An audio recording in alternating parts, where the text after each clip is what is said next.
Assalamualaikum warahmatullahi wabarakatuh. Alhamdulillah wa syukrulillah ala nikmatillah wa la hawla wa la quwata illa billah.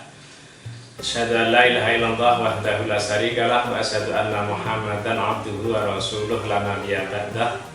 Allahumma shalli wa sallim wa barik ala sayyidina Muhammad wa ala alihi wa sahbihi ajmain amma ba'd.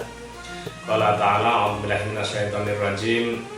Syahrul Ramadan alladzi unzila fihil Qur'an hudan linnasi wa bayyinatin minal huda wal furqan faman syahida minkum syahra falyasum.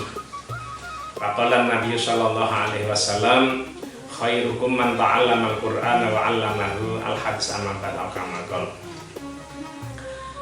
Pemirsa yang kami muliakan, alhamdulillah, syukur selalu kita panjatkan kehadirat Allah Subhanahu wa taala atas limpah nikmatnya. Tanpa terasa hari ini sudah 16 hari kita melaksanakan puasa di bulan Ramadan 1447 Hijriah. Bulan Ramadan, bulan yang penuh berkah, bulan Al-Quran, bulan yang penuh dengan maghfirah. Saat ini sudah menjelang tanggal 17 Ramadan, artinya kita sudah memasuki Nuzulul Quran. Dari peristiwa Nuzulul Quran atau Al-Quran itu sendiri barangkali ada hikmah yang bisa kita ambil, bahwa dengan Al-Quran itu semua kehidupan akan menjadi mulia dan berkah. Perlu kita pahami dan kita ketahui bahwa dimanapun Al-Quran itu berada, ternyata membawa keberkahan yang sangat luar biasa. Kita perhatikan dari Al-Quran itu sendiri, bahwa Al-Quran itu diturunkan oleh Allah Subhanahu wa taala melalui malaikat Jibril. Maka malaikat Jibril pun menjadi malaikat yang sangat mulia, bahkan menjadi malaikat yang sangat luar biasa, karena beliau memang secara khusus mendapatkan perintah dari Allah Subhanahu wa taala untuk membawa Al-Quran diturunkan kepada Nabi Muhammad SAW. Maka malaikat Jibril menjadi Sayyidul Malaikah. Kemudian Al-Quran itu diturunkan di bulan Ramadan. Maka Ramadan itu pun menjadi bulan yang sangat mulia dan sangat berkah. Tidak ada bulan yang sehebat dan seberkah bulan Ramadan ini. Bahkan bulan Ramadan itu apabila kita melaksanakan satu ibadah akan dinilaikan, dilipat gandakan menjadi 70 kali lipatan nilainya di hadapan Allah Subhanahu wa taala.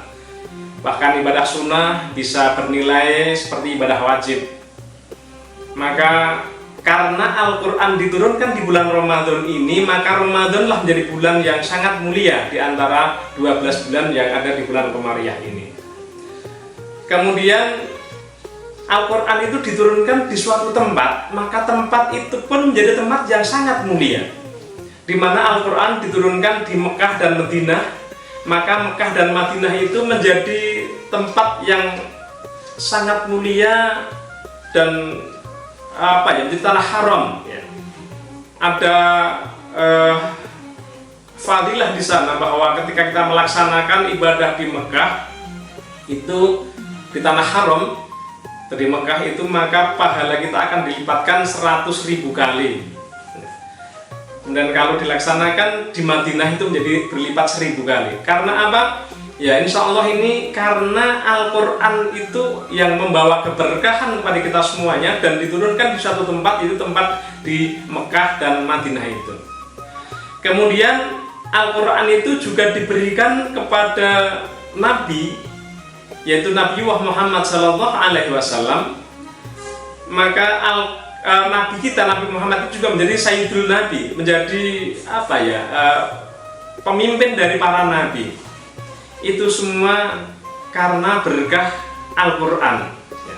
Oleh karena itu, para pemirsa yang dimuliakan oleh Allah Subhanahu wa taala, mari kita tidak lupa untuk selalu belajar, selalu membaca, dan hayati juga memahami apa makna dan arti yang ada dalam Al-Quran itu. Maka bulan Ramadan ini kiranya satu bulan yang sangat mulia, kita bisa banyak melaksanakan kegiatan-kegiatan ya, seperti tadarus ya. Kami berharap mungkinlah paling tidak teman-teman kita semuanya umat muslim kita semarakkan, kita kita semarakkan tadi, kita muliakan bulan Ramadan dengan banyak membaca Al-Quran. Dalam hadis disebutkan bahwa sebaik-baik orang bahwa mereka adalah yang belajar Al-Quran dan mengajarkannya. Artinya ketika mungkin kita belum bisa membaca Al-Quran, maka marilah kita berusaha untuk belajar membaca Al-Quran itu. Banyak sudah cara-cara belajar Al-Quran untuk bisa lebih mudah. Ada qiraati, ada iqra, ada macam-macam lah teori-teori membaca Al-Quran. Dan yang ini sangat menolong sekali untuk kita bisa membaca Al-Quran dengan baik. Maka tidak ada kata tidak bisa kalau kita memang ingin. Dan Al-Quran sekali lagi itu yang nanti insya Allah juga akan memberikan syafaat kepada kita besok di Yaumul Qiyamah. Bapak Ibu, saudara-saudara, pemirsa yang kami muliakan, mari kita selalu berdekatan dan selalu menjiwai dan kita tanamkan Al-Quran itu dalam diri kita masing-masing.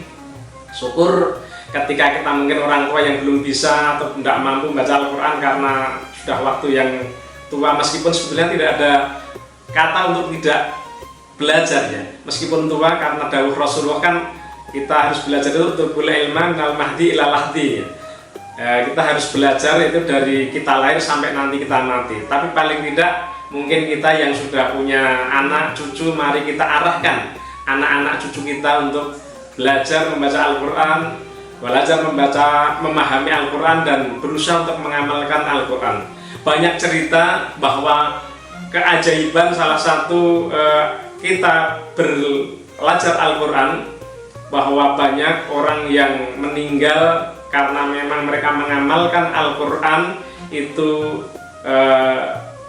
bumi tidak berani atau tidak bisa menghimpitnya, bahkan hewan-hewan pun tidak bisa membusukkan orang itu, sehingga banyak cerita orang yang mati atau meninggal beberapa tahun mereka masih utuh karena apa? Mereka memang ahli Quran. Karena ada syair juga, ahlul Quran adalah ahlullahi. Insya Allah kalau kita menjadi keluarga Allah, apa yang tidak diberikan oleh Allah kepada kita dan sebagai keluarganya itu. Maka saya hormati sekali lagi, mari kita pelajari Al-Quran dengan baik. Kita berusaha untuk bisa menghayati, cari maknanya, memahaminya, dan sebisa mungkin kita amalkan. Insya Allah dengan dekat dengan Al-Quran kita akan diberikan keselamatan oleh Allah Subhanahu Wa Taala, baik hidup di dunia maupun sampai di akhirat nanti. Tadi yang kami sampaikan, coba kita angan-angan sendirilah barangkali secara keilmuan, kira-kira apa betul bahwa semua yang berhubungan dengan Al-Quran itu akan menjadi mulia dan dimuliakan oleh Allah Subhanahu Wa Taala. Jadi memang saya kira itu secara ilmiah mungkin bisa kita angan-angan dan bisa kita analisa, juga mungkin bisa diteliti apakah betul semua yang bersentuhan dengan Al-Quran menjadi mulia dan dimuliakan oleh Allah Subhanahu Wa Taala. Saat itu yang bisa kami aturkan, mohon maaf atas segala kami cukupkan. Assalamualaikum warahmatullahi wabarakatuh.